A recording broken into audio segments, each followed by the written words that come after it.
When an avoidant person says certain things to you, those words can reveal far more about their feelings than they realize. Avoidant individuals are often not very direct when it comes to commitment, which can leave the person they're dating constantly wondering where they stand. They may not say, "I want us to get married in 2 years," or make a detailed plan for the future. That kind of direct certainty can be especially reassuring for someone with an anxious attachment style, but avoidant people often process relationships differently. Instead of thinking years ahead and making formal promises, they may focus on what they feel in the present.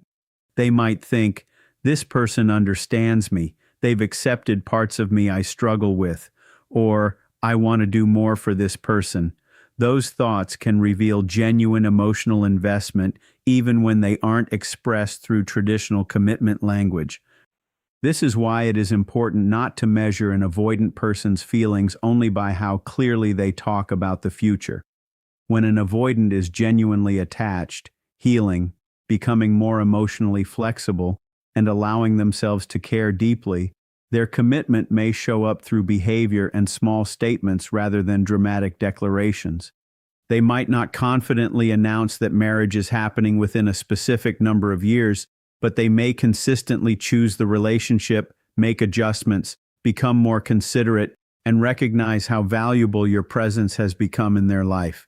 Eventually, if the relationship continues developing in a healthy direction, conversations about marriage or long-term commitment may naturally happen.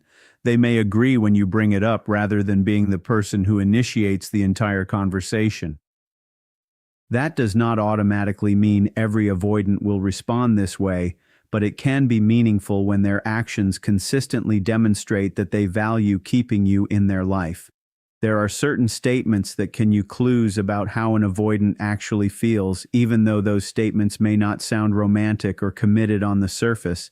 In fact, some of the most revealing things they say have nothing to do with marriage, labels, or promises about the future. They can sound ordinary, almost insignificant, but the emotional meaning underneath them can be much deeper. These patterns are particularly associated with avoidant attachment, especially people who lean dismissive or strongly toward the dismissive side of fearful avoidant attachment. Of course, attachment styles are not rigid categories, and no single behavior applies to everyone. People are individuals, and their histories matter. But these patterns can appear frequently enough in clinical and relationship settings that they are worth understanding. The goal is not to put every avoidant person into one box, but to recognize what certain behaviors can communicate. One statement that can be especially revealing is something like, "What can I do so you don't think that way about me?" At first, that may sound like a completely ordinary sentence. Someone might hear it and think, "People say things like that all the time, so how could it possibly mean anything?" But the context matters enormously. Imagine that you have become anxious because you misunderstood something they did, or perhaps you believe they might hurt you, betray your trust, or repeat something from the past. Instead of immediately dismissing your concern, they ask what they can do to change the way you see them. They might say, "What can I do so you don't think that about me?" Beneath those words can be another message. "How can I show you that I am not going to hurt you?" They may not express it that clearly, but the concern behind their question can be surprisingly significant. The reason this statement can matter so much is because an avoidant person may have spent much of their life learning to minimize emotional dependence on other people. They may have developed the belief that being self-sufficient is safer than needing someone. So when they begin caring deeply about how one particular person sees them, something important is happening internally. They are allowing that person's opinion to matter. They are no longer completely detached from the emotional consequences of the relationship. If they genuinely did not care, they could simply shrug and think, "Believe whatever you want." They would not necessarily feel motivated to repair the image you have of them. But when they ask what they can do differently, they are showing that your perception has emotional importance to them. That does not automatically prove romantic love, but within the larger pattern of a relationship, it can reveal attachment and investment. This becomes even more meaningful when you understand where avoidant patterns can come from. Many people with avoidant attachment learned early in life that independence was extremely important. Perhaps they were encouraged to handle problems alone, discouraged from asking for help, or made to feel that depending on others was somehow weak. They may have learned that being strong meant keeping their emotions under control and not requiring too much from anyone. Over time, that can become an internal operating system. I need to take care of myself. I shouldn't burden people. I shouldn't need anyone too much. This does not mean their childhood was necessarily identical to someone else's, and it does not mean every avoidant person had the same experience. But repeated experiences can teach a person to prioritize independence over emotional dependence, even when they secretly want connection. That is why caring about another person's perception can become uncomfortable for someone who is strongly identified with independence. If you genuinely don't need anyone, then their opinion doesn't have much power over you. You can walk away, disconnect, and tell yourself that it doesn't matter. But when someone becomes emotionally important, that strategy becomes harder to maintain. Suddenly, you care whether they trust you. You care whether they misunderstand you. You care whether they think you are a bad person. You care whether they believe your intentions are genuine. For an avoidant individual, that can feel surprisingly vulnerable because it exposes a form of emotional dependence they have spent years avoiding. The person they care about now has the ability to affect their emotional state simply through the way they perceive them. This is also why a statement like, "What can I do so you don't think that about me?" can carry more emotional weight than people realize. They are not simply defending themselves, they are potentially asking how they can restore your sense of safety with them. In a more emotionally direct person, that might sound like, "I don't want you to see me that way because your trust matters to me." An avoidant person may struggle to communicate it so openly. Instead, the emotion comes through indirectly in a practical question. "What can I do?" becomes their way of asking, "How can I fix this between us?" They may not use emotionally expressive language, but they are still communicating concern. Their behavior is saying that the relationship matters enough for them to make an adjustment rather than simply walking away from the discomfort. And this is where people sometimes misunderstand avoidant behavior. They may assume that because an avoidant person doesn't constantly reassure them, talk about the future, or express affection in an obvious way, that person must not care. But avoidant attachment can make emotional expression complicated. Someone can have strong feelings while simultaneously feeling uncomfortable with vulnerability. They may want closeness and then become overwhelmed by it. They may care deeply but struggle to communicate that care consistently.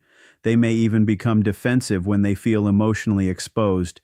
None of that means every distant behavior should be interpreted as hidden love. That would be an unhealthy assumption.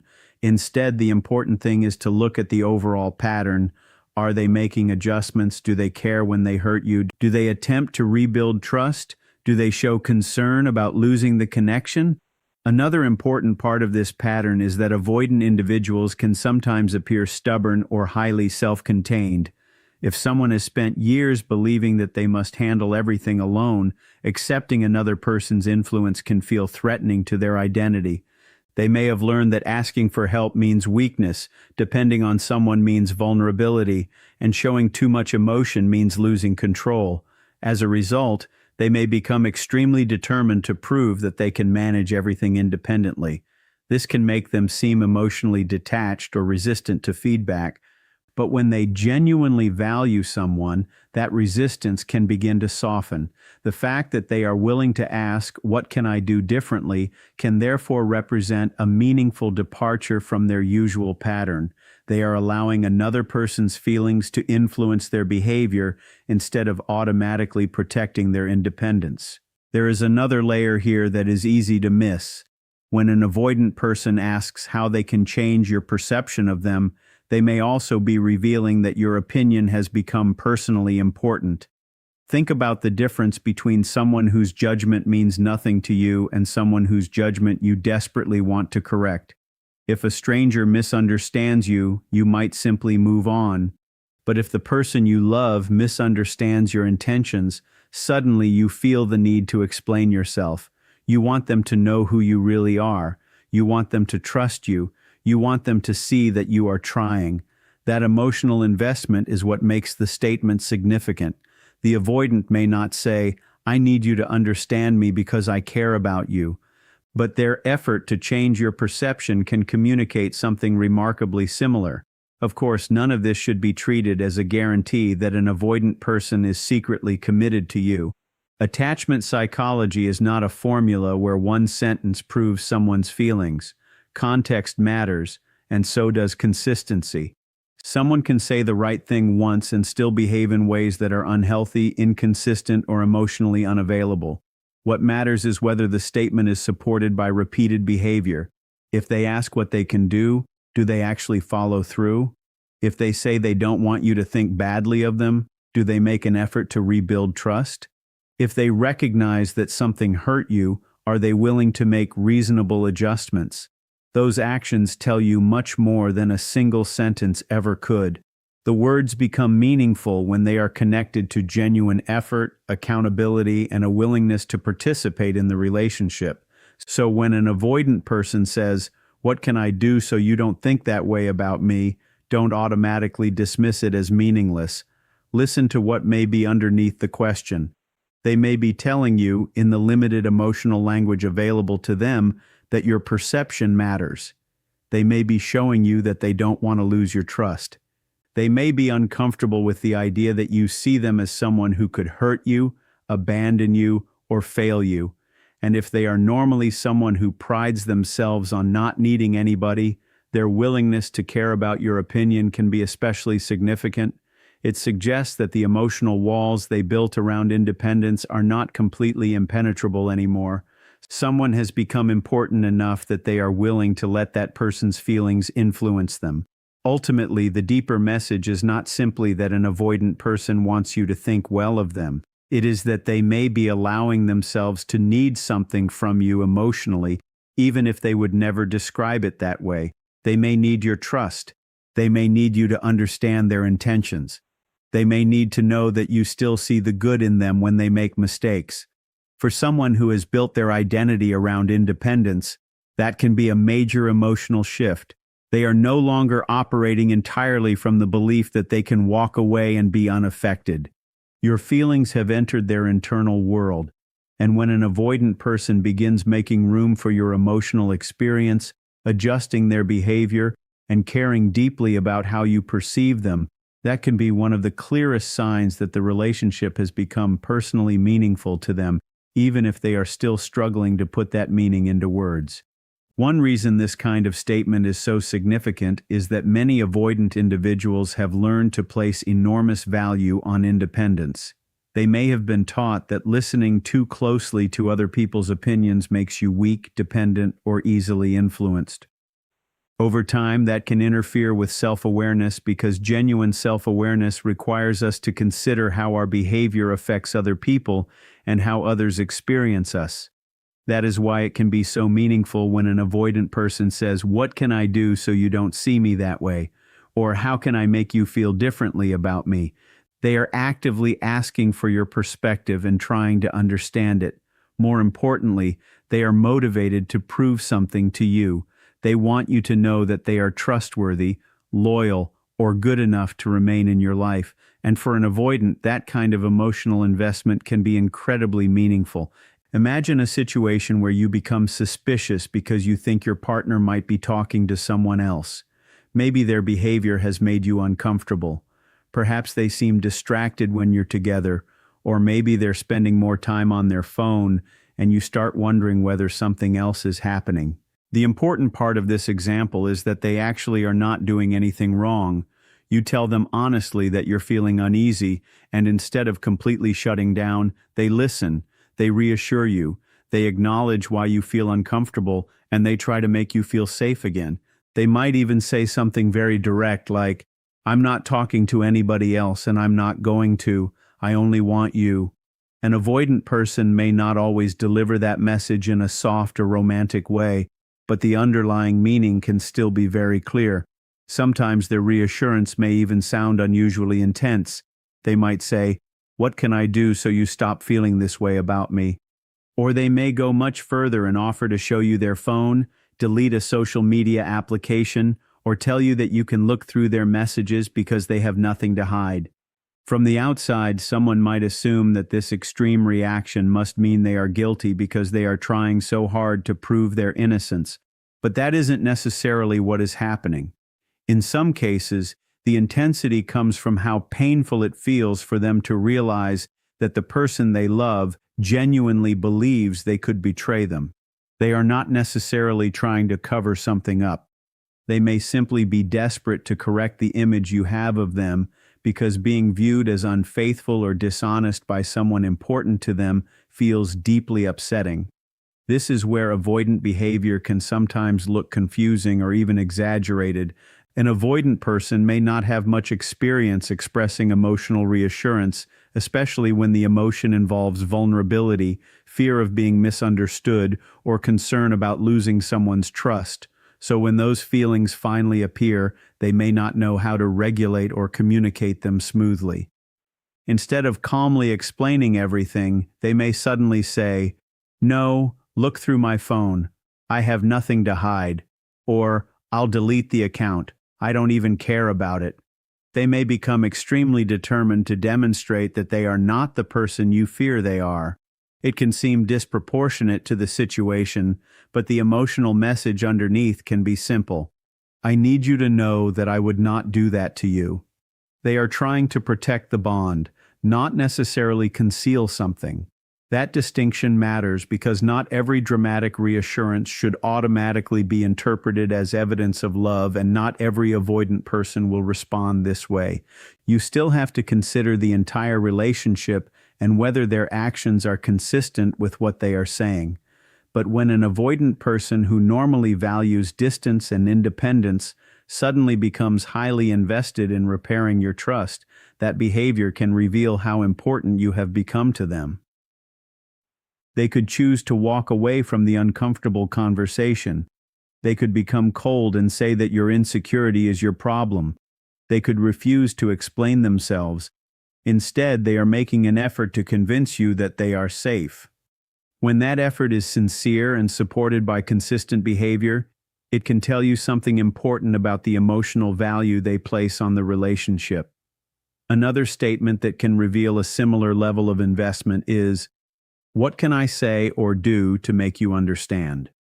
You may hear this most often when an anxious partner tells an avoidant partner, "You're not hearing me," or "You don't understand what I'm trying to say."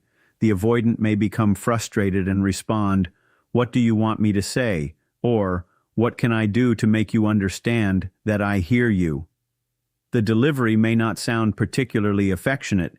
In fact, they might sound irritated or overwhelmed, but sometimes the important part is not the tone. It is the fact that they are still engaged in the conversation instead of completely withdrawing. They are asking for information.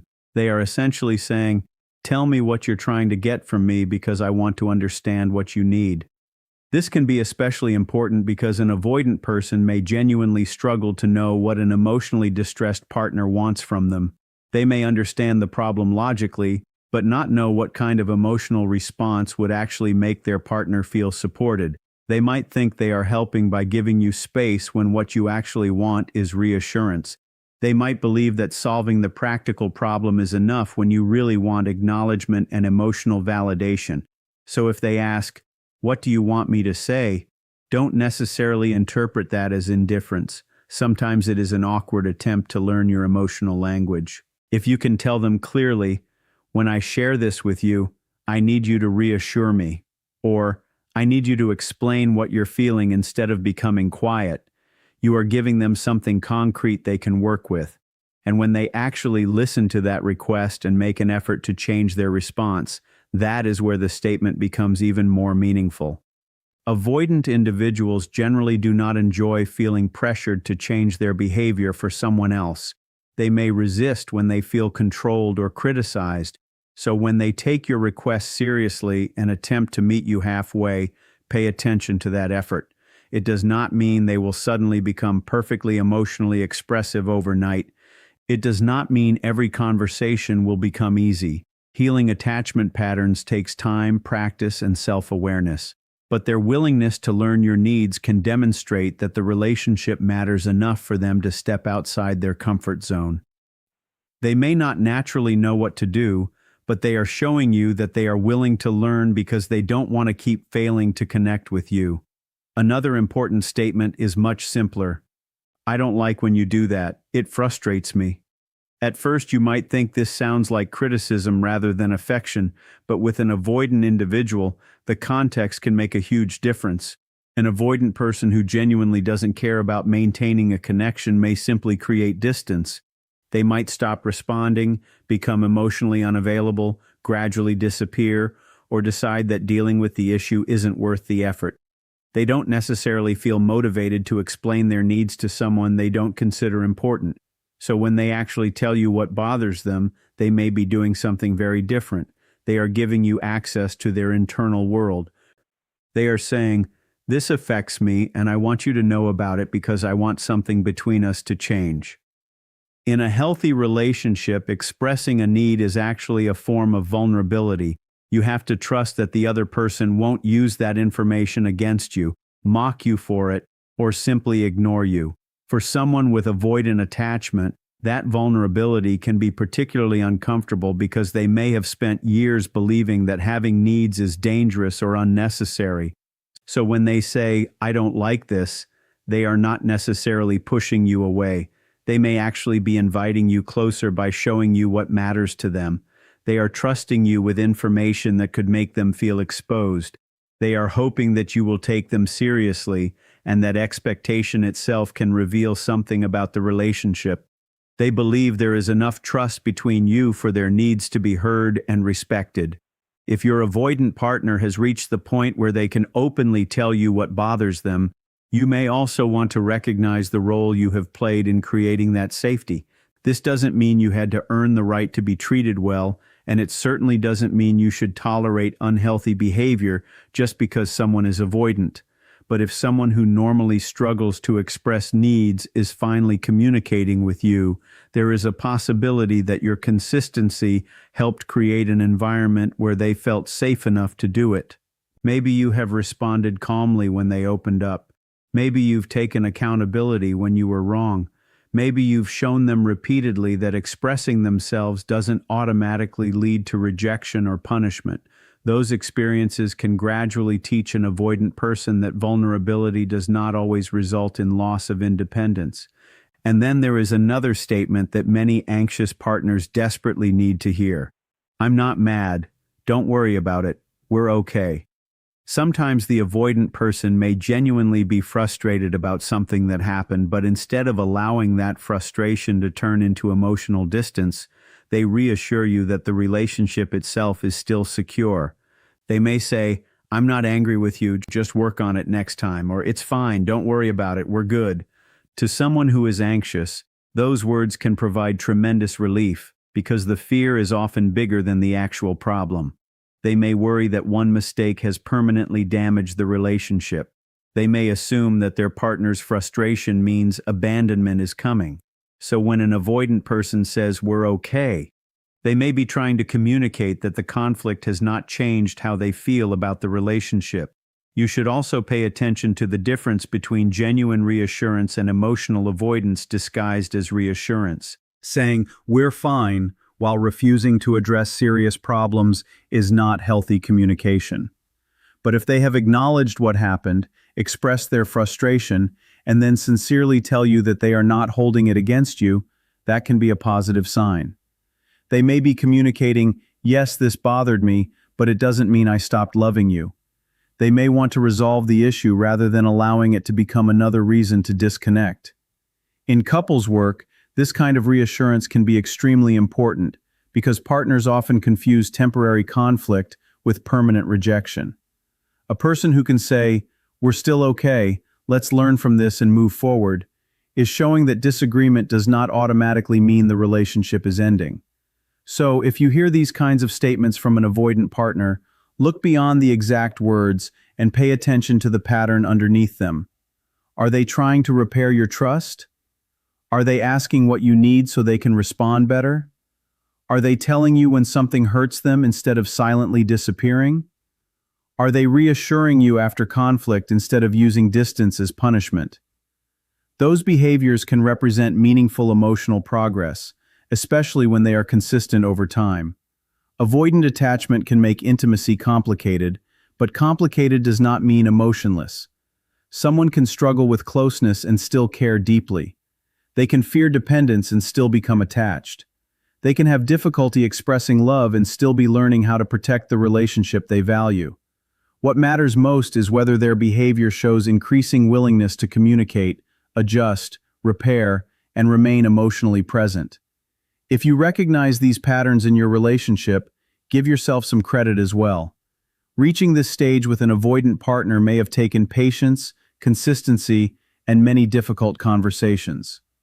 That doesn't mean you should carry the entire relationship or excuse behavior that hurts you. It simply means that if your partner is beginning to communicate their needs, reassure you, respond to your concerns, and make genuine adjustments, something has changed. They are allowing you into places they previously kept protected, and that can be meaningful. Avoidant people are not all the same, and there is no single sentence that proves someone loves you. But repeated efforts to understand you and preserve the connection are worth noticing. When their actions consistently match their words, those small statements can become powerful evidence that the relationship has become emotionally important to them. And if they are choosing to stay, communicate, repair, and grow with you, that is something worth recognizing.